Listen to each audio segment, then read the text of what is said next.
Bharatiya Janata party की निगाह में महंगाई नहीं है।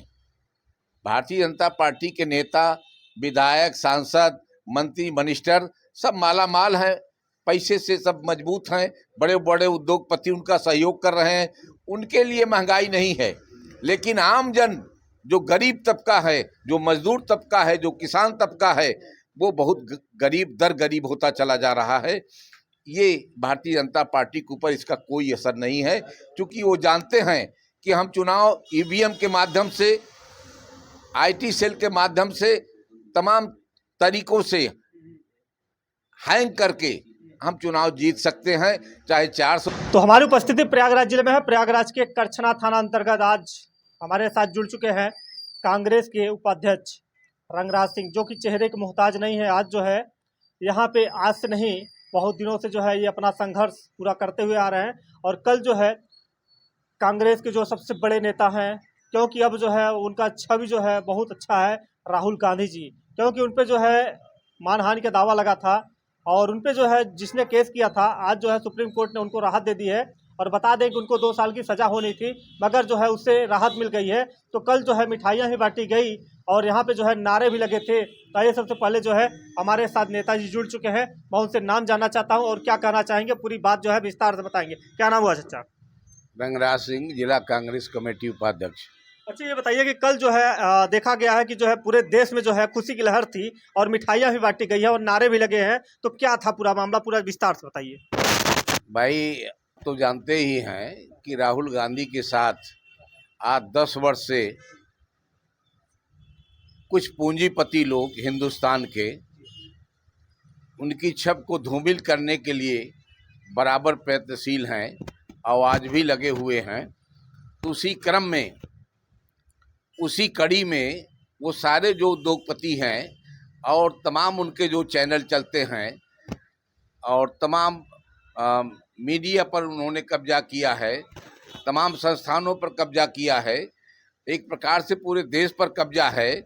किसी को बोलने का अधिकार नहीं है और देश के नीतियों के खिलाफ अगर बोलेंगे, अगर भारतीय जनता पार्टी के खिलाफ बोलेंगे तो आपके खिलाफ मुकदमा भी कायम हो सकता है।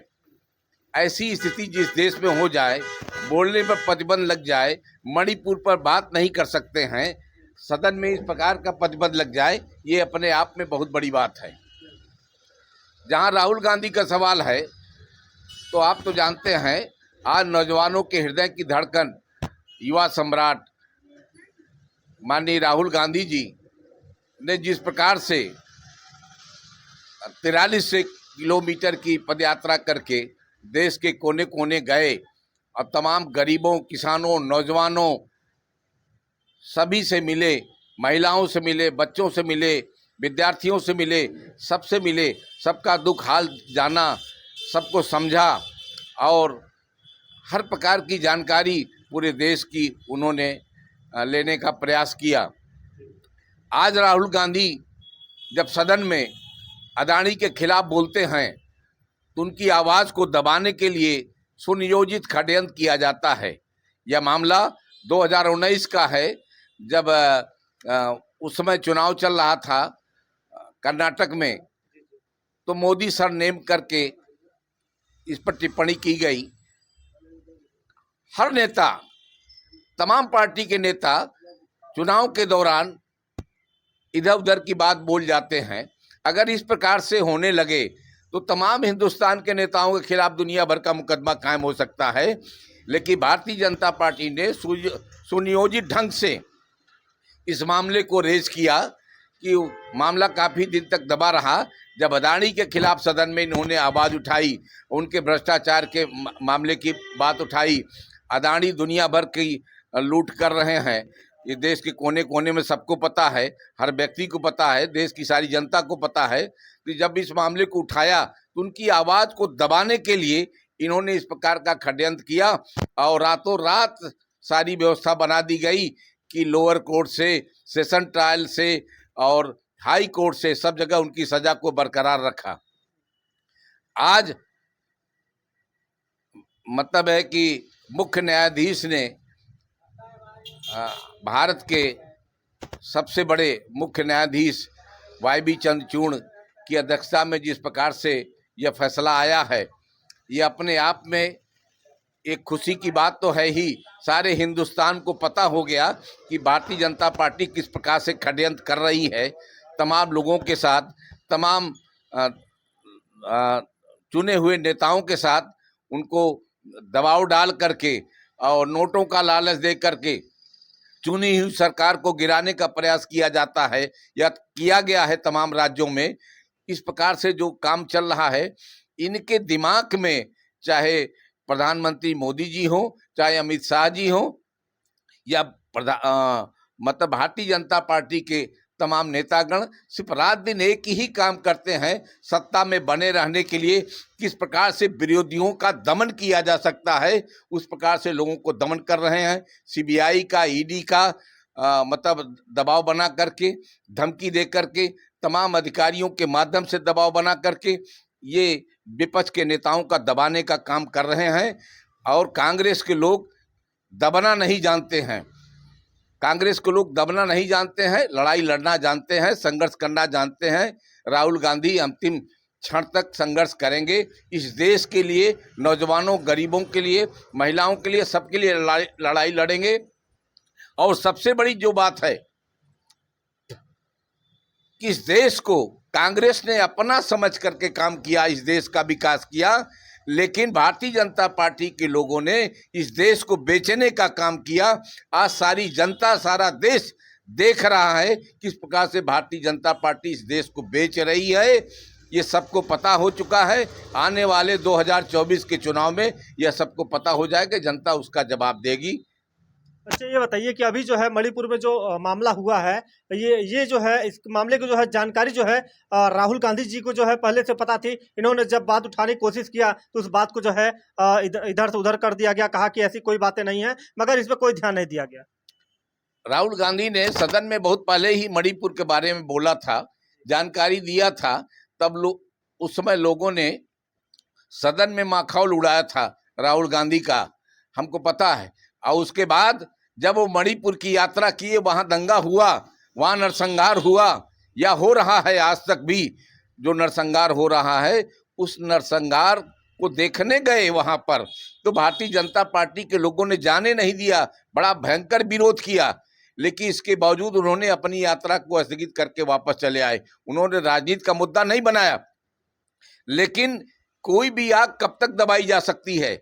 आज इतना बड़ा नरसंहार आज़ादी के पहले या तो पश्चिम बंगाल में नोआखाली में हुआ था, या तो आज़ादी के बाद ये पहली बार मणिपुर में इतना बड़ा नरसंहार हुआ है, महिलाओं के साथ इतना बड़ा अत्याचार हुआ है। यह वहाँ भारतीय जनता पार्टी की सरकार है और भारतीय जनता पार्टी के तमाम विधायक, नेता, मंत्री सब मिल करके वहाँ की जनता का, कुकी समुदाय का, ईसाई समुदाय के लोगों का दमन कर रहे हैं। अच्छा, ये बताइए कि कल जो है जब राहुल गांधी को जो है आश्वासन मिला, जब वहां से जो है छोड़ दिया गया, तो वहां पे बताते हैं कि आप लोगों ने जो क्या भारतीय जनता खिलाई कि नहीं खिलाई? हमने तो बहुत सारे लोग, भारतीय जनता पार्टी कार्यकर्ताओं की मिठाई खाई, मिठाई खिलाया भी, खाया भी। और बहुत सारे कार्यकर्ता, किसी भी दल के हो, कार्यकर्ता होते हैं, सब में आपसी प्रेम होता है और सब मिठाई खाते हैं, ऐसी बात नहीं है, इसमें कोई कहने की बात नहीं है। खुशी तो चारों तरफ है, सबको है खुशी। उनको भी डर था कि राहुल गांधी के साथ गलत किया गया, भारतीय जनता पार्टी कार्यकर्ताओं को भी डर था कि राहुल गांधी के साथ गलत किया गया। इस बात का एहसास कार्यकर्ताओं को भी है भारतीय जनता पार्टी के। आज देख रहे हैं कि त्राही त्राही मचा है यहाँ पे, टमाटर का रेट और जो है अन्य लहसुन का रेट और जो है प्याज का रेट हाई लेवल पे जो है यहाँ पे बढ़ गया है, तो क्या कहेंगे इस पे आप? ये भाई भारतीय जनता पार्टी की केंद्र में सरकार है, बड़े बड़े उद्योगपति इनके मुट्ठी में हैं। बड़े बड़े उद्योगपतियों ने तमाम बाजारों से, बड़ी बड़ी मार्केटों से सारा टमाटर खरीद करके डंप कर लिया है। आज ऊंचे दाम पर बेच रहे हैं, 200-250 रुपए के किलो के हिसाब से टमाटर बिक रहा है। यही रेट पाकिस्तान में है, तमाम दुनिया के देशों में यही रेट चल रहा है, तो भारत में भी यही देश है, कोई नई बात नहीं है। और प्याज भी महंगा हो रहा है, तमाम सारी चीज़ें, महंगाई तो बहुत पहले से है। ये पेट्रोल डीजल महंगा है, किसानों का हर सामान महंगा है, बच्चों की फीस महंगी हो गई है, विद्यार्थियों की, यूनिवर्सिटी में जो छात्र पढ़ते हैं, गरीब तबके के लोग अपने बच्चों को यूनिवर्सिटियों में नहीं पढ़ा सकते हैं। ये तमाम स्थिति आ चुकी है। इस सारी चीज़ों का निदान भारतीय जनता पार्टी के नेताओं के पास है। प्रधानमंत्री जी जानबूझ करके टमाटर का अकाल पैदा करवा रहे हैं। अभी जो है बताया जाए कि इलाहाबाद विश्वविद्यालय में 400% फीस वृद्धि कर दी गई है, मगर आज तक जो है उस पर सलूशन नहीं निकाला गया। बच्चे जो है उसका हड़ताल कर रहे हैं, उसका जो है अपनी जान जो है न्यौछावर कर रहे हैं, मगर इस पर कोई सुनने वाला नहीं। इस पर क्या कहेंगे आप? भारतीय जनता पार्टी को सोचना चाहिए, जहां भी मतलब इस प्रकार की राजनीति हो रही है, जो भी विश्वविद्यालय हैं, तो विद्यार्थियों का दमन करने का कार्य किया जा रहा है, उनकी आवाज़ को दबाने का कार्य किया जा रहा है। भारतीय जनता पार्टी सदन से लेकर के सड़क तक जनता की आवाज़ को दबाने का काम कर रही है। जिस प्रकार से अंग्रेज किया करते थे वही काम ये कर रहे हैं, इनमें उनमें कोई फर्क नहीं है। और एक चीज़ और पूछना चाहेंगे यहाँ पे नेताजी कि यहाँ पे जो है बता दें कि पाकिस्तान से जो है सीमा हैदर, जो कि बताइए कि यहाँ तक भारत में पहुंच आई, वो कैसे आई ना, बिना वो भी 4 बच्चों के साथ में लेके आई है। इस पर क्या कहेंगे आप? इसके पीछे बहुत बड़ा षड्यंत्र है। ये भारतीय जनता पार्टी के नेता जिम्मेदार हैं। आने वाले समय में जो है क्या सीमा हैदर यहाँ पे कोई जो है बड़ा यहाँ पे जो है मुद्दा फैला सकते हैं, या तो कोई जो है यहाँ पे भारत में जो है ऐसा काम करवा सकती है कि जो है पूरे भारत को जो है इसका भुगतना पड़ सकता है कुछ? ये भारतीय जनता पार्टी के नेता इसका जवाब दे सकते हैं, क्योंकि जिम्मेदार वही हैं, वही ले आए हैं, वही इसका जवाब देंगे। अगर कोई यहाँ से अगर भारत से अगर पाकिस्तान जाएगा तो उसको कैद करके जो है सलाखों के पीछे डाल दिया जाएगा, और पाकिस्तान से भारत आ गई, वहाँ पे 4 बच्चों को जो है ऑफर भी साथ में लेके आई हैं, मगर इस पे कोई बोलने वाला नहीं है। नेताजी क्या कहेंगे आप? भाई मैंने बताया ना कि भारतीय जनता पार्टी के नेता जिम्मेदार हैं। ये उलट पलट कब लंका जारी, ये कुछ भी कर सकते हैं। ये इनको 7 खून माफ है। हिंदुस्तान में इस समय मिनी मीसा चल रहा है, लोगों की बोलने की आज़ादी खत्म की जा रही है। जैसा कि अंग्रेजों के ज़माने में था, वही स्थिति पुनः होने जा रही है। नहीं, लोगों के द्वारा ये भी बताया जा रहा है कि केवल जो है सीमा हैदर और उसके बाद यहाँ पे एसडीएम ज्योति मौर्य और इसके बाद जो है अनेक प्रकार के मुद्दे जो है उस पर लाए जा रहे हैं, मगर जो है अगर महंगाई पे अगर कोई बात करता है और जो है इस पे अगर कोई काम की बात करता है तो इस पर कोई फोकस नहीं डालना चाहता है। भारतीय जनता पार्टी की निगाह में महंगाई नहीं है। भारतीय जनता पार्टी के नेता, विधायक, सांसद, मंत्री, मिनिस्टर सब माला माल हैं, पैसे से सब मजबूत हैं, बड़े बड़े उद्योगपति उनका सहयोग कर रहे हैं, उनके लिए महंगाई नहीं है।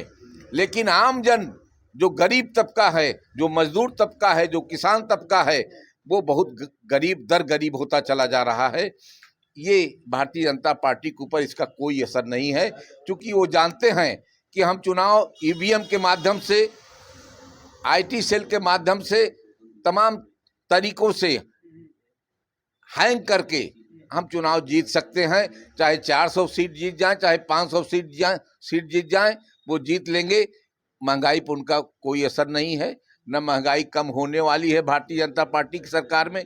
जब भी भारतीय जनता पार्टी की सरकार आई है, महंगाई अपने चरम सीमा पर रही है। नहीं, यहाँ पे लोग बताते हैं कि यहाँ पे जनता ही बताती है, कहते हैं कि बड़े बड़े चैनल जो है रोजाना जो है उसको जो है कहीं एसडीएम ज्योति मौर्य पे, कहीं सीमा पाकिस्तान पे, उसके बाद यहाँ मणिपुर का मामला जो है कहीं कोई नहीं दिखा रहा है, मगर यही सब दिखा रहे हैं, क्योंकि यहाँ पे सीमा हैदर, उसके बाद ज्योति मौर्य, अंजू जी का यहाँ पे सब जो है यही डिबेट चल रहा है, मगर आज जो मणिपुर वाला मामला है और इस पर जो है कोई ध्यान नहीं दे रहा है। देखिए भाई, जहाँ पत्रकारिता का सवाल आता है, पत्रकार एक दर्पण की भांति होता है। जनता की जन समस्याओं को सदन के पटल पर रखने का या जनता तक पहुंचाने का कार्य पत्रकारों के माध्यम से ही होता है। अगर पत्रकार किसी पार्टी विशेष के लिए काम करेंगे तो देश खत्म हो जाएगा। आज स्थिति वही है कि पत्रकार एक पार्टी विशेष के लिए काम कर रहे हैं, और जहां सवाल पैदा होता है महंगाई का या किसी बड़ी घटना का दिखाने का, तो उनको न दिखा करके इस प्रकार की घटनाओं के ऊपर ज़्यादा फोकस करते हैं, जिनका जनता से कोई विशेष मतलब नहीं होता है। ऊट पटांग की चीज़ें हैं, गंदी हरकतें दिखाते हैं। ये चीज़ें समाज के लिए अच्छी नहीं है। मैं तो इसका सीधी सी बात जानता हूँ, इसकी सारी जिम्मेदारी भारतीय जनता पार्टी की है। तो आने वाले 2024 में किसकी सरकार आप बनाएंगे? 2024 में आने वाले समय में सरकार जनता की बनेगी, जनता की बनेगी। जनता खुद चुनाव लड़ेगी और अपना निर्णय स्वयं देगी। देख लीजिए कि आज जो है कांग्रेस के उपाध्यक्ष का ये रहा बयान। और बता दें कि 2024 में कह रहे हैं जनता का चुनाव है, जनता जिसको चाहेगी उसको जो है यहाँ पे प्रधानमंत्री बनाएगी, और जो है आने वाले समय में जो है उसका जो है ईंट का जवाब पत्थर से मिलेगा और जनता देगी। कहते हैं जनता चाहे जिसको बना दे चाहे जिसको बिगाड़ दे, वो तो जनता का काम है। और नेताजी का एक और कहना है, कहते हैं कि अगर जो है अगर कोई ऐसा अगर ये बताइए नेताजी कि आज जो है ईवीएम से आने वाले चुनाव में जो है लोग ये भी मांग करते हैं कि जो है इसको जो है ईवीएम से चुनाव ना कराया जाए मगर वैसे करा जाए बैलेट पेपर से। जहाँ तक सवाल है कि आज दुनिया के तमाम मुल्कों में जहाँ से ईवीएम चला है, उन देशों में भी या तमाम यूरोपीय मुल्क में या इस्लामी मुल्क में भी वहाँ ईवीएम नहीं चलता है।